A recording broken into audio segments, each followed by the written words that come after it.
We're going to find that out right now.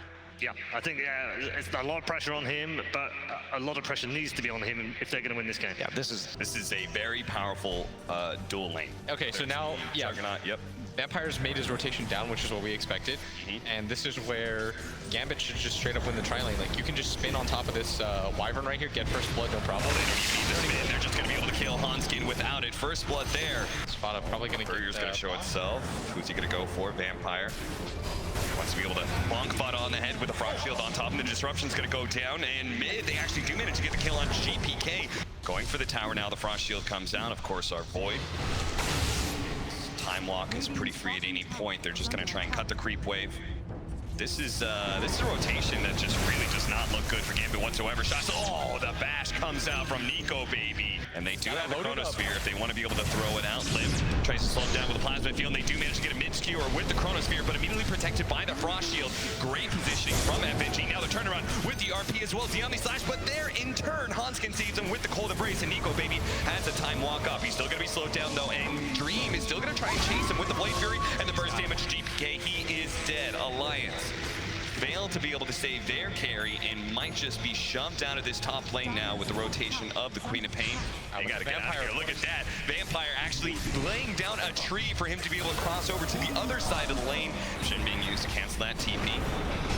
And are they just gonna leave FNG to die? He actually throws out his Chain Frost onto the illusions, bounce around a little bit. It's actually just enough to save his life, perhaps, as the Shadow Poison. FNG's going to be able to reach a bit of a slower paced game from both ends as Gambit. They see Vampire. He now has the vision on him from the static link. He won't be able to hide in the trees at all. He's going to try and go for a TP out. They spot him though with the dust, where it is a very even game, almost dead. 0. Handsken, speaking of dead, gets caught out by FNG and GP. For you to feel comfortable about. And even then, you know you're at a vision disadvantage. Limmp gonna get RP'd here, skewered back into his tower, into the tree. Beautiful kill for Gambit. Should be able to lock him down with a Train Protector. Follow up the Yule Sensor. Self-usage there from Limmp. That just sets up a Sonic Wave, and the Chronosphere comes a bit too late to stop that damage. And now, the Train Protector with just a great overgrowth to be able to stop Nikobaby in his tracks. A Winter's Curse to follow that up. GPK will be low, and he does have Shadow Poison stacks as well as a Purge on him. But the Living Armor, that'll help him live through everything. Now the turnaround as Dream pushes forward. They get the immediate D-ward. Vampire gonna spot. He's just running back and forth. Eventually, he's going to bonk somebody as soon as FNG gets close enough. GPK is here for the damage as well. Chain Frost going to bounce back. Over to Fata, over to Handsken, slowing him down as well. Thanks to the Winter's Curse, they might be able to get a turnaround kill on FNG, but GPK, Sonic... Instead of the usual build we see, which is like the Mjolnir and the BKB or something like that, this Dream gonna get aggressive on mid. Wants to be careful about using his spin. Handsken does have the Cold Embrace. He wants to be able to get a Splinter Blast off here as he knows Dream is going to be slowed down by the Purge. GPK, though, quickly going to the back line. It's already taken out Handsken. A nice skewer into the RP. That's going to be able to create some distance for Dream to be able to work around, but Shachlo is probably going to be sacrificed here. He gave up his line to save his one position. Nikobaby, though, may still be able to catch him with this Chronosphere, locking down to 2. Dream, he's going to fall, and FNG still stuck inside the Chronosphere is going to die as well. A monster win for Alliance. She's going to get a lot of value miscoils from this. I don't think he's entirely wrong either, is Vampire. They do manage to get him with the dust, and Vampire's going to use the Overgrowth to protect himself, but they're unfortunately not a... He's just a better carry player. Yeah, exactly. He thought it out. Gonna bonk Nikobaby. Dream, he's going to come in, but they don't have the immediate turn. Oh boy, Chronosphere on it too, but there's mass TPs coming in from Alliance. The Inhibition isn't there yet. They are going to be able to skewer away. RP being threatened. Shachlo doesn't actually complete it though. Now he's looking like a fight that maybe Gambit is just going to leave, sacrificing 2. But FNG probably going to go down 2. These heroes are very fast and they are going to abandon him. It's a 3-on-5. Nikobaby easily going to catch up here. FNG going to take him. Winter's Curse, mid-spin onto Dream. Now he's going to be disrupted up, so his own illusion is going to be a battle he has to fight through. He does have the Living Armor to be able to protect him a bit, and he's not quite slowed down by 33. Will be able to get that forward silence stack as he pops borrowed time. Now the silence is on him. Nikobaby's going to go for the kill. Does manage to get him blinking forward. Does manage to get the Train Protector as well on the right-hand side. Saved by the Cold Embrace. Fata will live through this engagement. So once again, Alliance are able to play a very clean fight. Getting kills, And no deaths as FNG slowing down Nikobaby, pretty much praying he's not going to be bashed, but of course it's going to come eventually from Nikobaby. Can still go for bigger objectives if they want it. Everyone is so farmed on their team, and you can see Nikobaby on the hunt. He should actually time walk to the left here, and he might get GPK, and he does indeed. Oh, perfect positioning. Chronosphere right on top of Nikobaby, man. Completely knows what GPK is about to do. I mean, he made that play quite a while back. And he's doing a lot of damage here, but he is kind of alone. A lot of heroes showing up. Two supports are not going to Colt into the high ground, but Dream thought about going for the Omni Slash, but again, because of Handsken's Winter Wyvern, the Cold Embrace is going to be able to dodge all that damage, and that's exactly what happens. The Omni Slash completely negated. Dream just threw it out just because, and as the spin goes down, so does the Winter's Curse. Once again, countering Dream's every single move. He's going to pop the Manta, trying to get away, but the Disruption's going to be able to catch him, and eventually 33 will get the 4 stacks, allowing them to be able to slow down this Juggernaut to a crawl, especially with the Splinter Blast raining in. Now Shachlo is going to be caught inside of the trees, and he actually skewers the Razor with him, so that means Limmp should be able to catch this kill with the Plasma Field. Living Armor, given a little bit of time. Nikobaby right now, he's just hitting Roche while his team is doing all of this. Yep. He's so confident that his team is going to win this fight anyways, that he doesn't even bother moving over. The Butterfly on Nikobaby, they already have the Aegis. The Aghanim Scepter on the Abandoned. This is just looking like it's too much to sustain. Kills everywhere around the map right now. Yeah, Vampire's going to get caught like this. He's dusted up. There's a lot of trees to work with, but the fail. I think in this main stage alone, teams keep going back for it. Alliance made the adjustment of making it Handsken's hero. Nice two-man Chronosphere. They're going to lead off on Dream, and they go for the back line of Shachlo. And the Winter's Curse to be able to stop Vampire right as he was going for the Overgrowth, too. He might not be able to get that off as the Orchid, as well as the Bash is going to rain on in.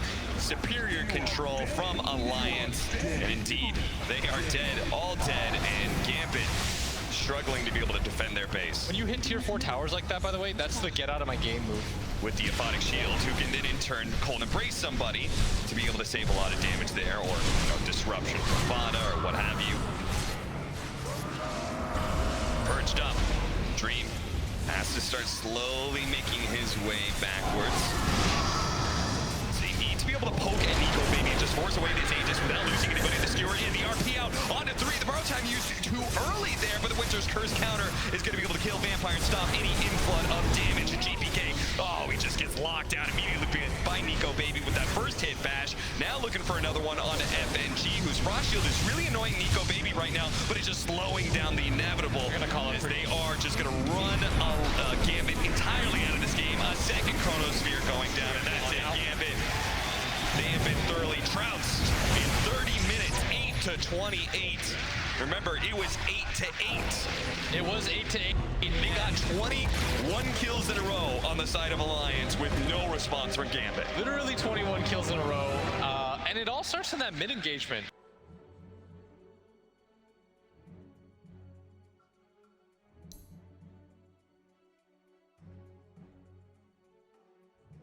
Gambit, they just need to roll these lanes. Yeah. They are all in on the first 12 minutes of this match. Yeah, pretty much. Like, that's the only way that I think it's good. And you don't want to have to rely on that. Those aren't easy spells to steal.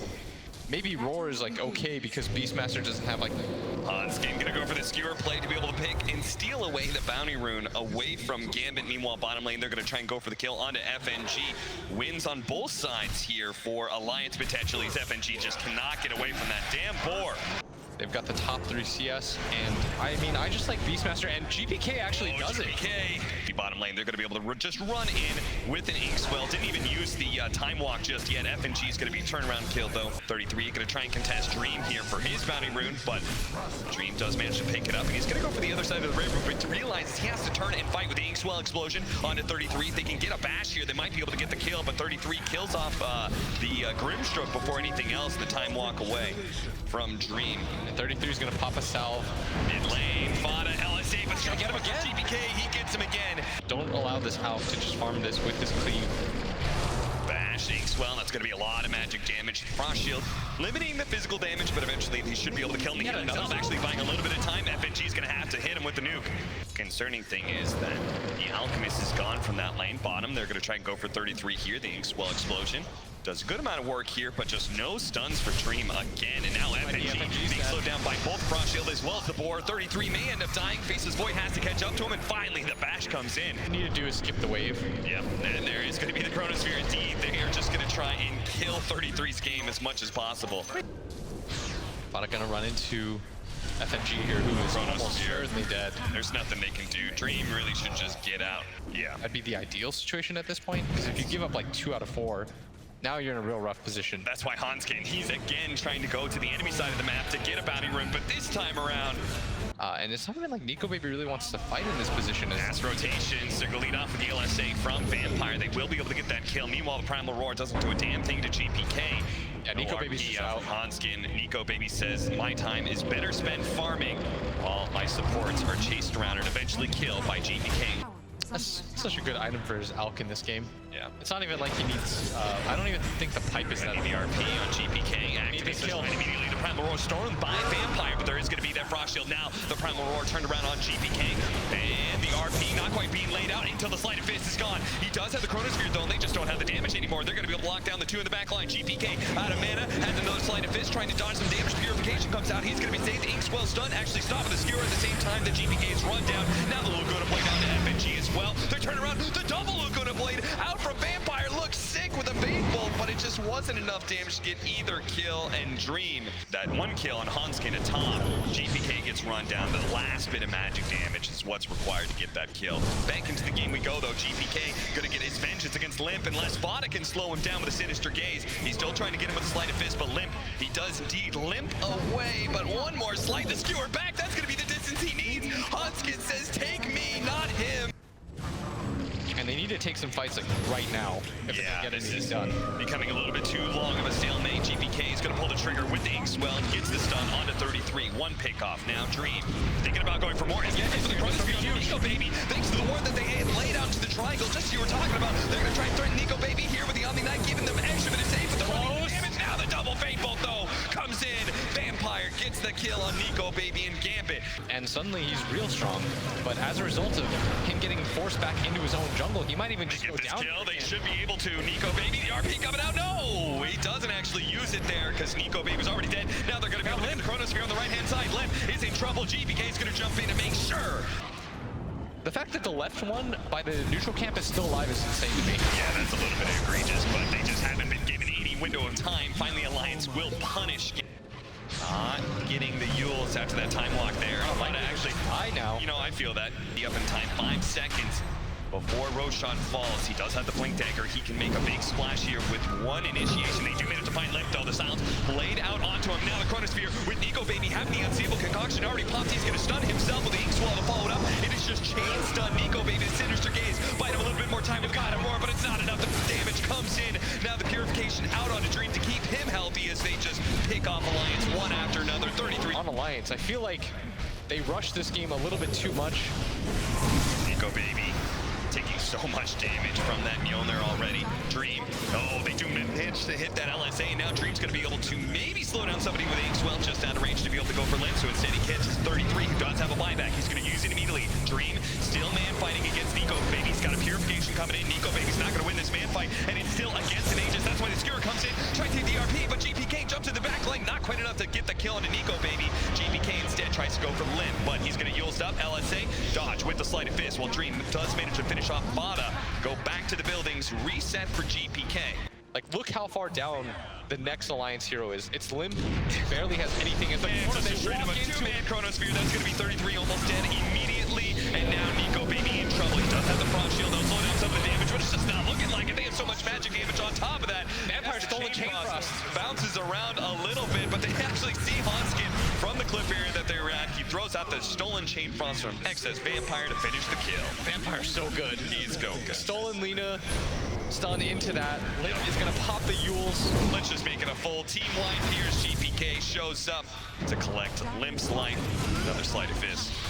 Wicked sick for him. 11, 2, and 10. This guy, they're gonna call it. That's it for Alliance, an even series now as Gambit managed to win game 2. Our panel, I think Alan said he could be the next no one. GPK certainly turned up big in clutch for Gambit, as they certainly needed it against that draft in game 2.